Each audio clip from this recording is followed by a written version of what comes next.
All right, diving in today, huh? We're going deep on something that, honestly, I never really thought much about before. Oh, yeah. I can see that it's kind of the less glamorous side of bioproducts. But man, once you start digging into it, Yeah, no kidding. We're talking drying and crystallization, the final steps, before you have that nice, stable bioproduct ready to go, right? got it.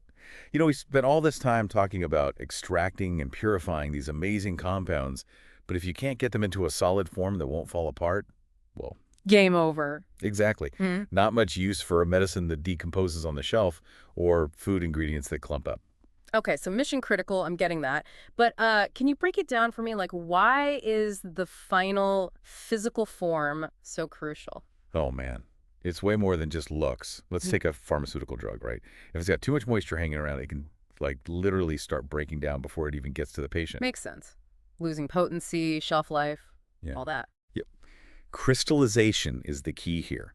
Forces those molecules into a super organized structure, like a crystal lattice, makes it way more stable. And get this, can even impact purity, which is a huge deal for pharmaceuticals and food. Really? So, like, one crystal structure is better than another? It can be. They're called polymorphs, different crystal structures of the same molecule, and they can dissolve differently in the body, which, for a drug, means it could act faster, slower, stronger.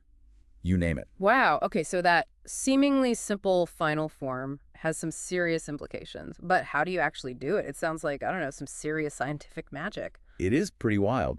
For drying, think freeze drying. Super cool stuff. You freeze the solution solid, then use a vacuum to make that ice go straight into vapor, skipping the whole liquid phase. Mm-hmm. Super gentle, perfect for sensitive molecules. Too sneaky. Totally. But then you've got spray drying. Think atomizing the liquid into a hot gas stream, flash evaporation. It's all about finding the right technique for your specific product. Fascinating. And then getting those perfect crystals. Ah, crystallization. That's where the control freak in me comes out. You start with nucleation, that tiny seed crystal forming, then it's all about growth.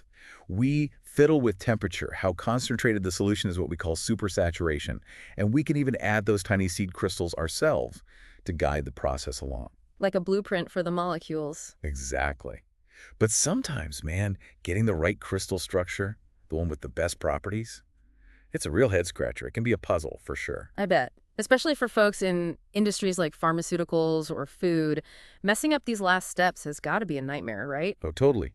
Think about it. The FDA, they have these super strict standards for drugs. Purity, stability, it all comes down to the final form.